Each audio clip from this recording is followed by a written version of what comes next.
감사합니다. 오늘 사도신경의 6번째 십자가에 못 박혀 죽으시고 말씀을 가지고 함께 또 은혜 나누겠습니다. 우리 오늘 본문 말씀 누가복음 9장 23절 말씀 함께 합독하겠습니다. 그리고 예수께서 모든 사람에게 말씀하셨다. 나를 따라오려는 사람은 자기를 부인하고 날마다 자기 십자가를 지고 나를 따라오너라. 아멘.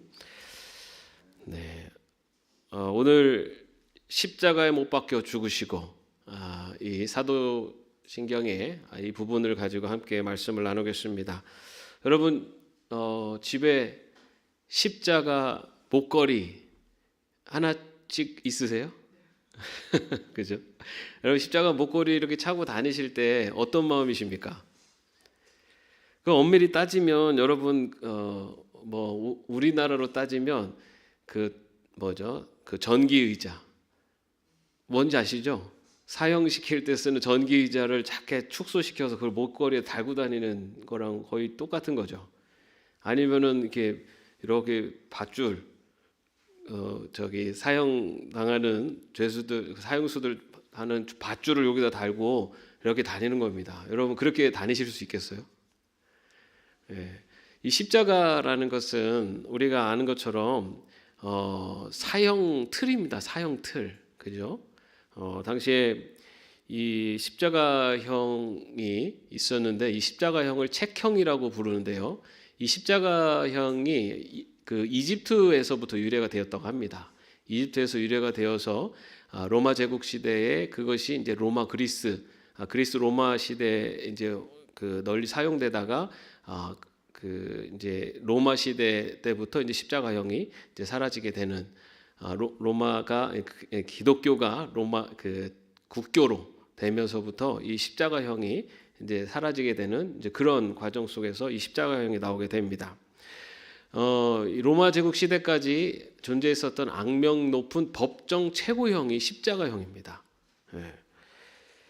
그 로마 시대에도요, 이 십자가형을 누가 주로 당했냐면은 그 주인을 죽인거나 주인을 거의 죽음에 가깝게 한 노예들이 십자가형을 당했어요. 그리고 국가 전복을 꾀하려고 했었던 반역자들은 십자가형이었습니다. 그 이외에는 십자가형이 아니었어요.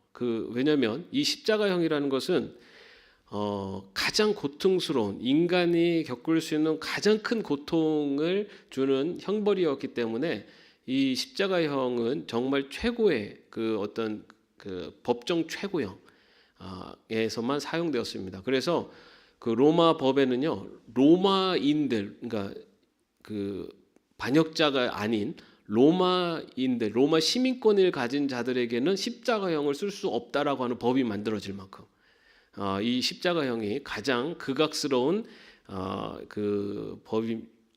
사형법입니다. 그런데 이것이 왜 그러냐면 십자가형은 최대한 죽지 않게 하면서 인간이 느낄 수 있는 모든 고통을 겪게 하는 가장 지독한 형벌이기 때문입니다.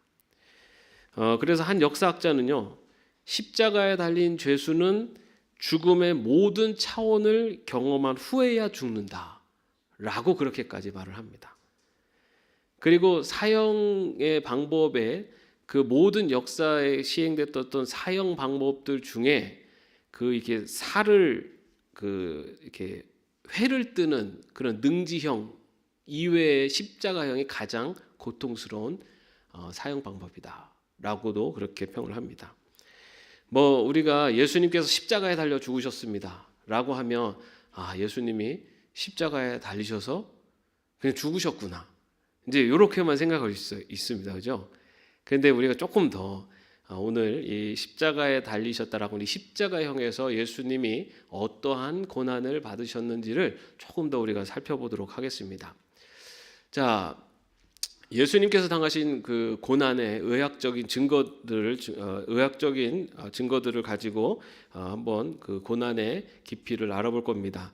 먼저 예수님께서 십자가에 달리기 전부터 예수님의 고난이 시작됩니다. 가장 먼저 예수님이 고통스러워하셨던 장면이 어디냐면은 겟세마네 동산에서 예수님께서 기도하실 때, 거기 보면은 땀방울이 핏방울이 되도록 기도하셨다라고 나오고 있습니다. 그렇죠? 그런데 이거는 실제로 이 정신적인 스트레스가 극에 달했을 때 나타나는 혈한증이라고 하는 현상이라고 합니다. 이거는 땀샘에 있는 모세혈관이 파괴되면서 이 피가 그 땀구멍을 통해서 나오는 현상이라고 합니다. 실제로 인간이 극심한 고통 가운데 빠질 때 그러한 일들이 혈한증이라고 하는 그런 그 증상으로 나타난다고 합니다. 예수님께서 마지막 그 겟세마네 동산에서 기도하실 얼마나 큰 고통 가운데 있으셨는가라는 것을 우리가 알 수가 있습니다. 그 다음에 로마 군인들의 채찍에 맞으셨다라고 이제 성경에 나옵니다. 그런데 여러분 그 패션 오브 크라이스트 영화 보셨죠? 네, 거기가 굉장히 리얼하게 표현을 해가지고 그것에 대해서도 이거 그 뭐 상영을 하냐 마냐라는 부분까지 나왔는데 실제로는 그것보다도 더 극심한 이 채찍 맞는다는 것이 굉장히 극한 처형이었습니다. 39개 정도 되는 가닥이 있고요. 그 가닥마다 쇠구슬 그리고 날카로운 그 뼈 조각 이런 것들을 그 중간중간에 다 연결해 있는 39가닥이 되는 그 가죽 채찍으로 이루어져 있는데 이걸로 이 그 등부터 그리고 엉덩이 정강이까지 해서 이 뒷부분을 이렇게 채찍을 그 체형을 이렇게 치게 되면요.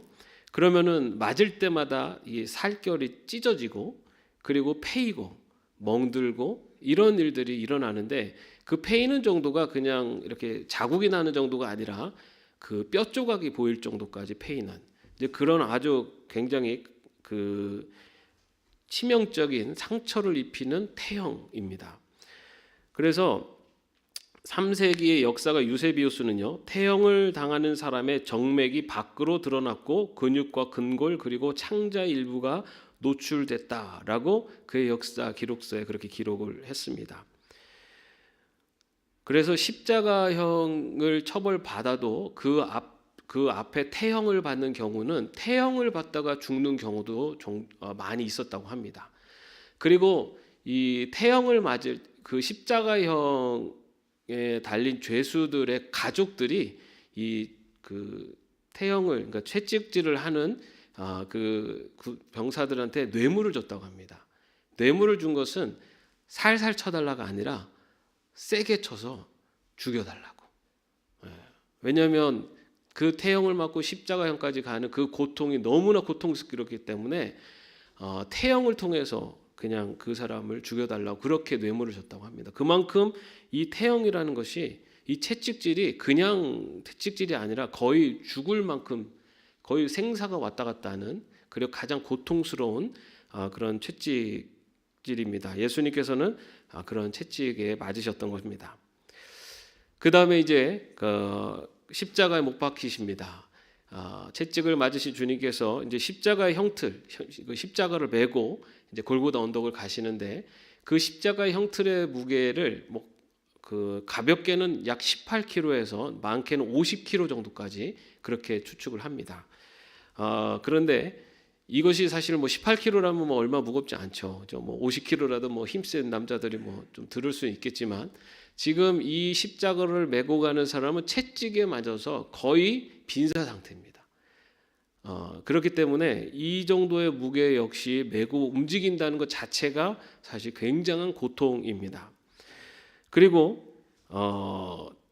이 채찍질에 맞은 상태에서 또 이 십자가 틀을 메고 올라가야 되기 때문에 계속 몸을 혹사당하기 때문에 그런 몸의 상처에 궤저가 일어나서 이 온몸이 불에 타는 것 같은 그런 고통을 느끼게 된다고 합니다. 그렇게 아주 극심한 고통 속에서 예수님께서 골고다 언덕을 가시다가 결국은 그 십자가를 매지 못하시고 구레네 시몬에게 그 대신 지워지게 되는 그 장면을 우리는 기억하고 있습니다. 그렇게 해서 사형 장소에 도착을 하게 되면 사형수의 속옷까지 다 벗깁니다. 우리가 그 예수님의 십자가에 달리신 장면을 볼 때는 속옷을 입고 계시지만 실제로는 모든 속옷을 다 제거하고 나체로 십자가에 달리게 됩니다. 그리고 그 패티볼룸이라고 불리는데요. 이 십자가의 가로형 그 십자가 틀보가 있는데 거기에 예수님께서 팔을 쭉 뻗으신 상태로 이제 못이 박히시지 않습니까? 근데 못이 박히실 때 그때 사용됐었던 못의 길이는 약 7인치에서 5인치. 그러니까 우리 센티미터로 환산을 하면 약 18cm에서 13cm 정도 되는 못으로 박히셨습니다. 그 끝이 가늘고 뾰족한 대못으로 박히셨는데 어디에 박히셨냐면은 손바닥에 박히신 것이 아니라 손목에 박히셨습니다. 왜냐하면 이 손바닥에다가 못을 박고 십자가에 매달리면 이 손바닥이 몸의 무게 때문에 찢어지기 때문에 손바닥에다 박는 것이 아니라 손목에다가 박았다고 합니다. 당시에는 이 손목과 손바닥을 같은 단어를 썼기 때문에 실제로 사형수들은 이 손목에 못이 박히게 됩니다. 손목에 못이 박힐 때의 통증은 팔굽혀 신경을 벤치로 쥐어 짜는 듯한, 그러니까 우리가 허리 신경 조금 해도 막 허리가 엄청 아프잖아요. 근데 그거를 일부러 막 이런 벤치나 이런 걸로 꽉 쥐어 짜는 그런 고통이 이 손목에 못을 박을 때 그런 고통이 수반된다고 합니다. 그리고 나서 이 가로들보에 박힌 상태에서 이제 그 가로들보를 세로들보에다가 부착을 하게 됩니다. 그리고 그 다음에 발에 못을 박아서 세로들보에다가 그 세로들보에 못을 박게 됩니다. 역시 발에 못을 박힐 때 역시도 그 팔목에 못이 박힐 때와 흡사한 그런 극심한 고통을 받게 됩니다. 그리고 나서 십자가에 이제 달리십니다. 십자가에 못이 박힌 채 달리게 되면 이제 몸무게로 인해서 이게 축 늘어지게 되는데 그때 약 6인치 정도가 이렇게 늘어지게 됩니다. 늘어질 때 이 6인치가 약 한 16cm 정도가 되는데 그 정도 이렇게 매달리면서 쭉 늘어지게 되면서 양 어깨가 탈골 된다고 합니다. 그러니까 이게 모든 것이 체력이 좋고 모든 것이 정상일 때는 탈골까지는 안 가지만 아까 말씀드린 대로 채찍에 맞아서 온몸이 완전히 너덜너덜해진 상태에서는 기댈 수 있는 근육들이 다 찢어져 있는 상태이기 때문에 이 어깨 뼈가 탈골되는 이제 그렇게 돼서 거기에 이렇게 매달려 있게 됩니다. 그런데 예수님께서 실제적으로 이 십자가형이 실제적으로 죽게 만드는 것은 뭐 과다출혈도 있고 뭐 극심한 고통도 있는데 실제로 죽게 되는 이유는 숨을 못 쉬어서 죽게 됩니다. 왜냐하면 십자가에 달린 상태로 축 늘어져 버리면 우리 이 횡격막이 들숨 상태로 이렇게 벌어져 있습니다. 그래서 숨을 쉬고 싶어도 이게 벌써 이게 쭉 벌어져 안에가 이렇게 횡격막이 들숨 상태로 되어 있기 때문에 숨을 내쉴 수가 없는 거예요. 그래서 내쉬려면 어떻게 되냐면은 몸을 이렇게 움츠려야 되는데 움츠리기 위해서 어떻게 해야 되냐면은 손목과 발목에 힘을 줘서 자신의 몸을 당겨야 됩니다. 그래야지만이 이 안에 늘어진 횡격막이 줄어들면서 숨을 쉴 수가 있게 됩니다. 그러니 그 사람이 무의식적으로 살기 위해서 그 고통을 숨을 쉬기 위해서 몸을 움츠릴 때 이 손목과 발에 그 힘을 주게 됩니다. 여러분 그때 그 고통이 얼마나 심하겠습니까? 그럼에도 숨을 쉬기 위해서는 어쩔 수 없이 그렇게 가게 됩니다. 그렇게 해서 숨을 쉬게 되면 또 다시 숨을 쉬게 되면은 이 몸이 아래 위로 움직이면서 이 채찍으로 만신창이가 되는 이 등은 그 십자가의 까칠까칠한 나무에 슬키게 됩니다. 그것을 반복하는 겁니다.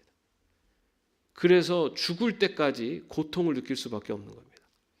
그래서 실제로 예수님께서 죽으신 것은 뭐 여러 이유가 있겠지만 결국은 십자가형에서 죽는 마지막 죽게 된 이유는 그렇게 반복을 하다가 힘에 겨워서 이제는 더 이상 자신의 몸을 들춰낼 수도 있는 힘도 없고 하면은 그때는 이제 질식 상태로 해서 죽어가게 되는 겁니다.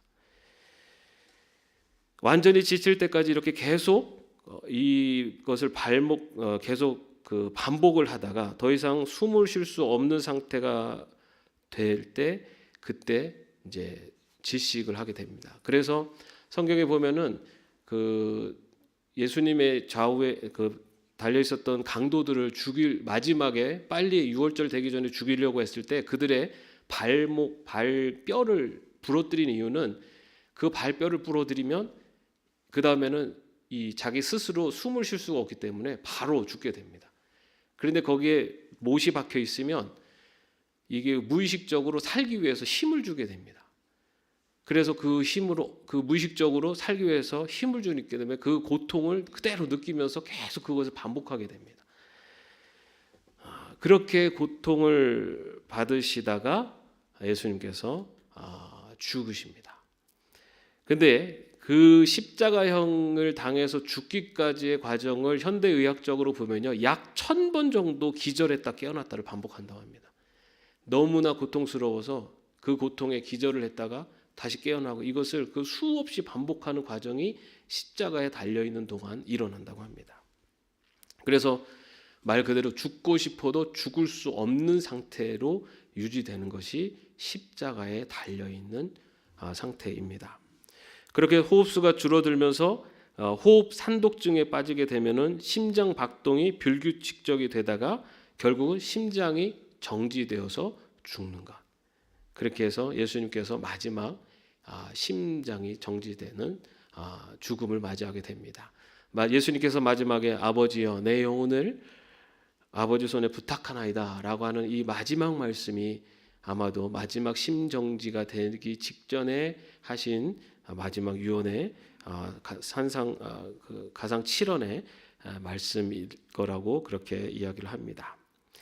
그렇게 예수님이 죽으신 후에 로마 군인들이 그 죽음을 확인하기 위해서 오른쪽 옆구리를 창으로 찔렀습니다.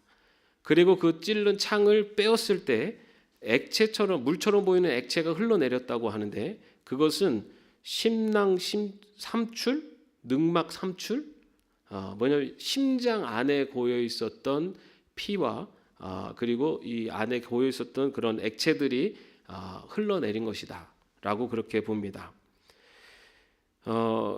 그리고 로마 군인들이 예수님이 죽은 것을 확인하고 정강이를 부러뜨리지 않았습니다. 그것은 이 로마 군인들은 특히나 이 십자가형을 처형하는 이 로마 군인들은 수많은 죄수들을 죽여본 사람입니다. 그래서 사람 죽이는 것에 대해서는 아주 도 같은 사람들이기 때문에, 근데 로마법에 의하면은 만약에 십자가 그런 죄수들이 탈출을 하거나 살게 되면은 그 목숨 대신에 이 로마 군인이 죽게 되어 있습니다. 그렇기 때문에 로마 군인이 그 죄수의 죽은 것을 분명히 확인을 할 수밖에 없는 상황이었기 때문에 이 로마 군이 예수님이 죽은 것을 확인했다는 것은 그것은 분명한 사실이다라고 볼 수가 있습니다. 여러분, 예수님께서 십자가에 달려 죽으셨습니다. 예수님께서 십자가에 못 박히셨습니다라고 하는 이 고백 가운데는 우리가 말로 할 수 없는, 정말 인간이 느낄 수 있는 가장 큰 최고의 고통이 그 안에 담겨져 있습니다. 우리는 사도신경의 고백을 통해서 십자가에 못 박혀 죽으시고 라고 하는 아주 짧은 한마디의 고백을 하지만 그 안에는 지금 말씀드린 것처럼 예수님께서 인간이 겪는 가장 심한 고통, 그것도 정말 마지막까지 가장 큰 고통이 그 안에 담겨져 있다는 겁니다. 그렇기 때문에 우리가 예수님의 이 십자가, 이것은 예수님의 십자가는 정말 너무나 큰 고통으로 그 예수님의 십자가를 통해서 우리를 구원해 주신 은혜입니다.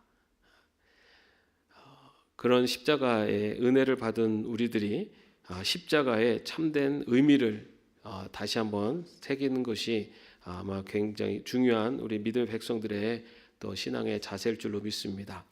이 십자가 갖고 있는 이중적인 의미가 있습니다. 먼저 하나는 죄에 대한 하나님의 공의의 심판이다라고 볼 수 있습니다. 여러분 아는 것처럼 하나님께서 이 땅을 창조하실 때 이 땅에 그 죄가 들어오게 됩니다. 창세기 2장 16절 17절 말씀에 보면은 주 하나님이 사람에게 명하셨다. 동산에 있는 모든 나무의 열매는 내가 먹고 싶은 대로 먹어라. 그러나 선과 악을 알게 하는 나무의 열매만은 먹어서는 안 된다. 그것을 먹는 날에는 너는 반드시 죽는다라고 말씀하십니다. 다시 말해 그러나 이 말씀에 불순종한 인간으로 인해서 이 땅 가운데 죄가 들어오게 됩니다. 그래서 로마서 5장 12절 말씀에 보면은 그러므로 한 사람으로 말미암아 죄가 세상에 들어왔고 또 그 죄로 말미암아 죽음이 들어온 것과 같이 모든 사람이 죄를 지었기 때문에 죽음이 모든 사람에 이르게 되었습니다라고 고백을 합니다. 이 로마서의 고백에서 얘기하고 있는 그리고 창세기에서 이야기하고 있는 죄, 모든 사람이 갖고 있는 죄를 우리는 원죄라고 부릅니다. 이 원죄는 모든 사람에게 모든 사람이 갖고 있는 죄입니다. 인간은 누구나 이 원죄가 있기 때문에 세상에는 완전한 사람이 아무도 없습니다. 오직 죄가 없는 분 바로 예수 그리스도. 이 땅에 인간의 몸을 입고 오신 예수 그리스도만이 죄가 없는 분입니다. 누구나 다 죄가 있습니다. 그리고 또한 이 원죄 말고도 자범죄라고 하는 뭐냐면은 죄인 것을 알면서도 짓는 죄가 있습니다. 어쩌면 우리는 이 원죄에 대한 부분은 예수 그리스도를 통해서 용서함을 받고 구원함을 받았습니다. 그런데 우리는 이 자범죄라고 하는 죄인지를 알면서도 짓는 죄는 지금도 계속 짓고 있습니다. 이것이 죄인지를 알면서도 그리고 이것이 하나님이 기뻐하지 않는 일인지를 알면서도 우리는 계속해서 죄를 짓고 있어요. 그렇기 때문에 우리에게는 이 죄의 용서가 어쩌면은 하나님 나라 가는 그 순간까지도 우리에게 필요한 예수 그리스도의 은혜가 아닐까 생각을 해봅니다. 그런데 로마서 6장 23절 말씀에 보면 죄의 삭은 죽음이요라고 되어 있습니다. 다시 말해 죄는 죽음으로서만이 그 모든 문제가 해결될 수 있습니다. 히브리서 9장 22절 말씀에 보면 율법에 따르면 거의 모든 것이 피로 깨끗해집니다. 그리고 피를 흘림이 없이는 죄를 사함이 이루어지지 않습니다라고 이야기를 합니다.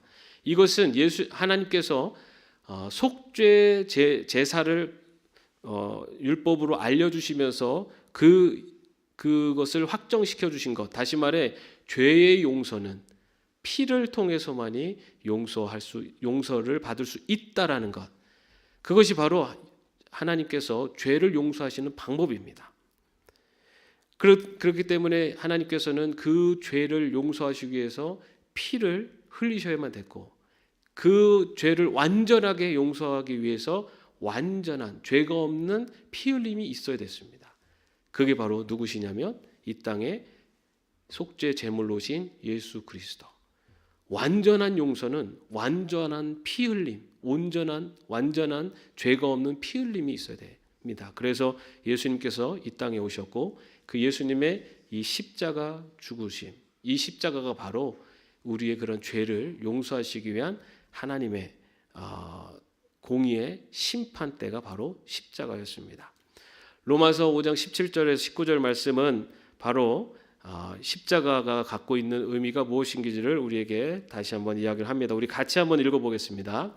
아담 한 사람의 범죄 때문에 그 한 사람으로 말미암아 죽음이 왕노릇하게 되었다면 넘치는 은혜와 의의 선물을 받는 사람들은 예수 그리스도 한 분으로 말미암아 생명 안에서 왕노릇하게 되리라는 것은 더욱더 확실합니다.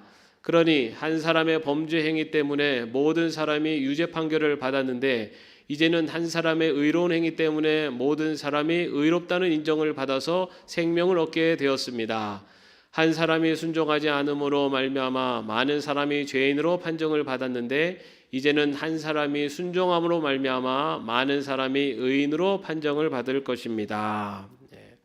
한 사람의 불순종으로 모든 사람이 죄인으로 판정을 받았는데 이제 한 사람의 순종함으로 많은 사람이 의인으로 판정을 받게 되었다. 다시 말해 여기서 말하고 있는 한 사람, 십자가의 속죄 제물이 되셔서 죽으신 예수 그리스도로 말미암아 우리가 의인으로 판정을 받게 되었다라고 그렇게 로마서는 우리에게 이야기를 하고 있습니다. 이처럼 십자가는 죄에 대한 하나님의 공의의 심판의 현장이 바로 이 십자가입니다. 또한 이 십자가는 죄인을 구원하시는 하나님의 사랑의 장소입니다. 우리가 요한복음 3장 16절 말씀에서 보는 것처럼 하나님께서 세상을 이처럼 사랑하셔서 외아들을 주셨으니 이는 그를 믿는 사람마다 멸망하지 않고 영생을 얻게 하려 하는 것이다. 예수님께서 죽으신 십자가는 바로 하나님께서 이 세상을 구원하시려는 사랑의 장소가 바로 십자가입니다. 바로 그 십자가에 달려 죽으신 주님, 바로 이사야서 53장 5절에서 이야기하고 있는 그러나 그가 찔린 것은 우리의 허물 때문이고 그가 상처를 받은 것은 우리의 약함 때문이다. 그가 징계를 받음으로써 우리가 평화를 누리고 그가 매를 맞음으로써 우리의 병이 나았다.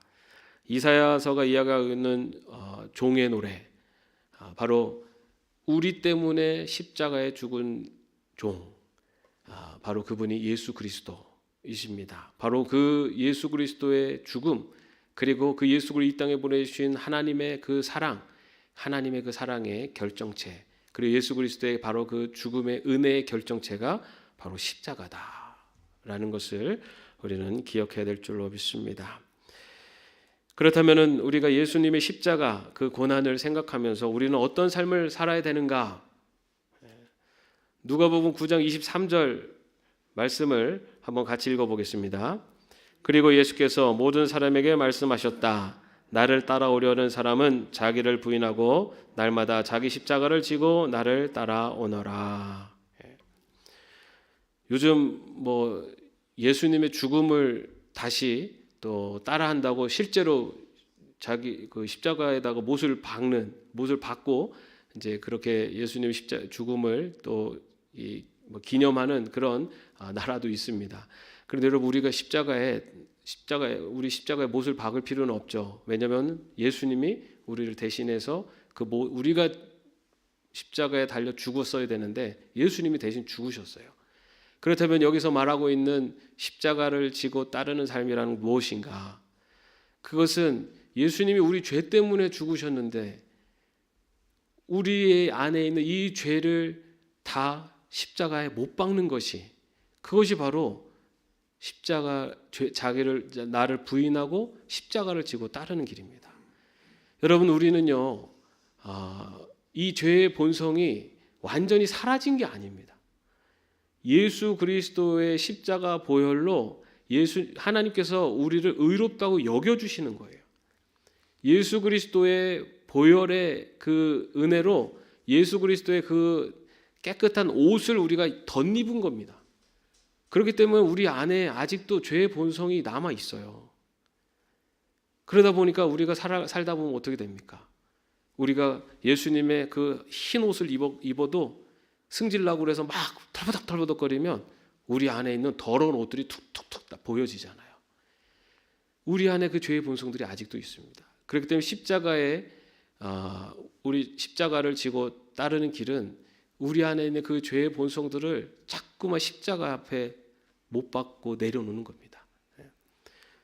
나 중심으로 생각하는 탐욕과 그런 욕심들, 내 고집, 시기, 질투, 이런 것들, 내 죄의 어떤 본성들, 그리고 내 육신의 어떤 탐욕들, 욕심들, 이런 것들을 자꾸만 내려놓는 것이, 그것이 자기 십자가를 지고 나를 따르는, 예수님을 따르는 삶입니다. 갈라디아서 2장 20절에는 또 이렇게 이야기를 합니다. 나는 그리스도와 함께 십자가에 못 박혔습니다. 이제 살고 있는 것은 내가 아닙니다. 그리스도께서 내 안에서 살고 계십니다. 내가 지금 육신 안에서 살고 있는 삶은 나를 사랑하셔서 나를 위하여 자기 몸을 내어주신 하나님의 아들을 믿는 믿음 안에서 살아가는 것입니다. 그렇게 우리 예수 자기를 부인하고 십자가를 지는 삶을 살아가면서 나의 것을 비워가는데, 그 죄의 본성을 비워가는 것으로만 우리가 하나님의 백성으로 온전한 삶을 살 수가 없습니다. 비워가는 대신에 무엇을 채워야 됩니까? 그 안에 예수 그리스도를 채워야 돼요. 예수 그리스도의 성품과 예수 그리스도의 삶을 닮아가는 바로 그런 우리들의 노력, 그리고 우리가 그렇게 따라가는 삶을 살아가는 모습이 있어야지만이 우리의 죄의 본성을 버린 그 빈자리에 예수님의 모습이, 예수님의 보혈의 은혜가 채워질 줄로 믿습니다.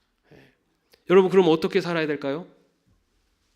우리가 우리의 십자가를 버리고, 우리의 그런 죄의 본성을 버리고 예수 그리스도를 채워가는 삶은 어떤 삶일까요? 여러 다양한 삶의 모습이 있을 수 있어요. 그런데 그 중심에는 이것이 있습니다. 마가복음 12장 29절에 31절, 우리가 잘 아는 말씀이죠. 예수께서 대답하셨다. 첫째는 이것이다. 이스라엘들아, 우리 하나님이신 주님은 오직 한 분이신 주님이시다. 내 마음을 다하고 내 목숨을 다하고 내 뜻을 다하고 내 힘을 다하여 너희 하나님이신 주님을 사랑하여라. 둘째는 이것이다. 내 이웃을 내 몸과 같이 사랑하여라. 이 계명보다 더 큰 계명은 없다. 우리가 자기를 부인하고 십자가를 지는 삶이라는 것은 바로 우리의 죄의 모습들을 십자가 앞에 내려놓고 회개하며 예수 그리스도의 십자가를 바라보고 그 예수 그리스도의 그 십자가의 고난을 다시 한번 우리의 고난으로 느낄 수 있는 것, 그러면서 십자가 앞에 자신의 죄를 회개하고 계속해서 내 자신을 비워가는 것, 그것이 자기를 부인하고 십자가를 지는 삶이고, 그 비워가는 자리에 예수 그리스도의 삶의 모습을, 그리고 예수 그리스도를 닮아가는 우리의 모습을 채워가는 것, 그것이 바로 자기를 부인하는 십자가를 지고 지는 삶입니다. 그런데 그 채워가는 그리스도의 모습, 그것은 바로 그 큰 중심에는 하나님을 사랑하는 것과 이웃을 사랑하는 것, 그것이 예수님의 모습을 닮아가는 것입니다. 하나님을 사랑하는 방법과 이웃을 사랑하는 방법은 다양할 수 있습니다. 여러분의 삶 속에 다양한 모습으로 나타날 수 있어요. 그런데 그렇게 살아가는 것이 바로 십자가를 지는 자의 삶이라는 것입니다.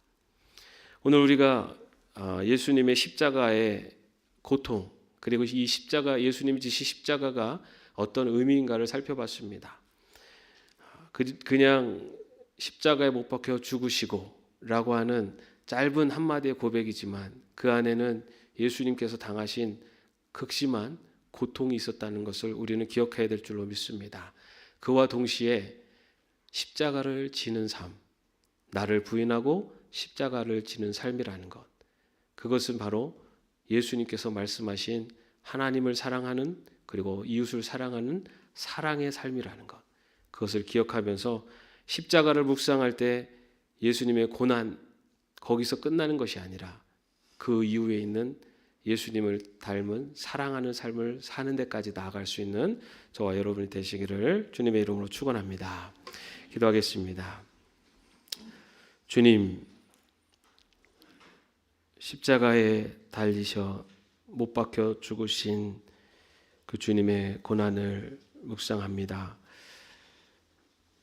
그 주님의 십자가를 지고 따르라고 하시는 또 주님의 말씀을 듣습니다. 주님의 그 십자가가 나를 향한 하나님의 사랑이며 예수님의 은혜임을 고백하게 하시고, 또 그 고백 속에 주님을 닮아가는, 주님을 따라 살아가는 사랑의 삶을 살아가는 저희들 되게 하여 주시옵소서. 예수님의 이름으로 기도합니다. 아멘. 우리 함께 찬양하겠습니다.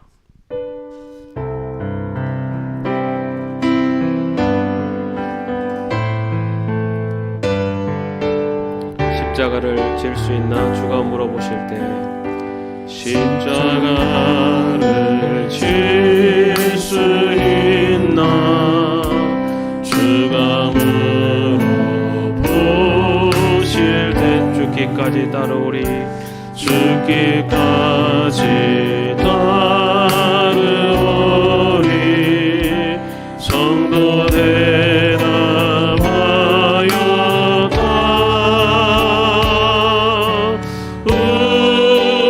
우리의 심령 주의 것이니 주님의 곁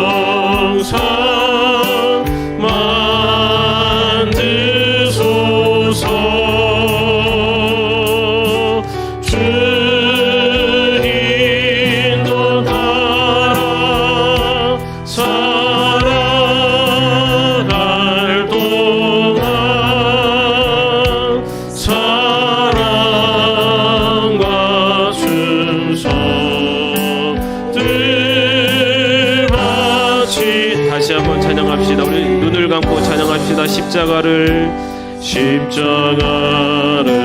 질 수 주가 물어보실 때 주가 물어보실 죽기까지 따르오리 죽기까지 따르오리 성도 대답하였다 성도 대답하였다 우리의 심령 주의 것이니 우리의 심령 주의 것이 주님의 형상 만드소서 주님의 형상 만든 주인도 따라 살아갈 동안 주인도 따라 살아갈 사랑과 충성을 바치오리다 사랑과 충성을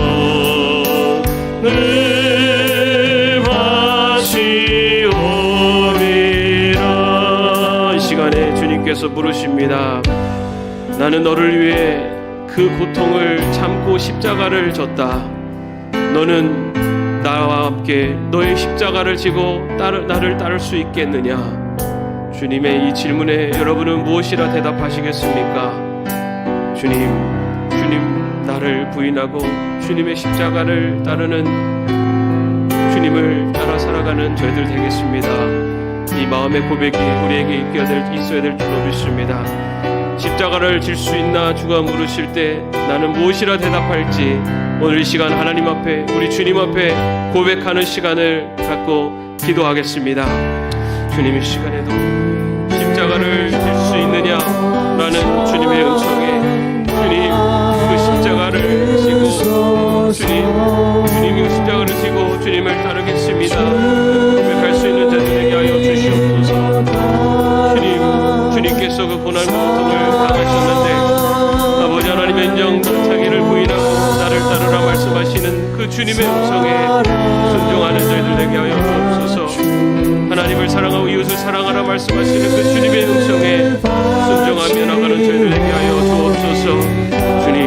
주님의 그 십자가 고통이 아버지 하나님 얼마나 큰 고통이었는가를 아버지 우리들이 잊고 살지는 않았는지요. 우리는 작은 아픔에도 작은 고통에도 실망하며 좌절하며 불평하며 원망하며 살지는 않았는지요. 주님께서 우리를 위해서 주신 그 십자가의 고난 그 십자가의 고통을 다시 한번 묵상하며 우리들의 삶에 어떤 고난 고통이 올지라도 주님이 원하시는 길을 주님의 앞에 충성하는 주님 앞에 아버지 헌신하는 주님을 따라 살아가는 저희들이 될 수 있도록 인도하여 주시옵소서. 십자가를 질 수 있냐라고 하는 이 주님의 부름 속에 주의 십자가를 지고 주님과 함께 살겠습니다 라는 믿음의 고백을 하는 주의 종들 될 수 있도록 주여 붙잡아 주시옵소서. 우리의 심령이 주님의 것임을 고백하는 저희들 되게 하여 주시옵소서. 주님 붙잡아 주시옵소서. 우리의 심령 우리의 심령 주의 것이니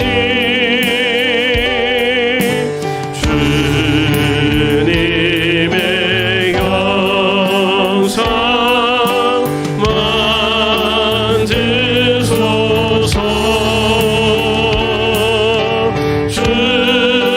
주인도 따라 살아갈 동안 사랑과 충성을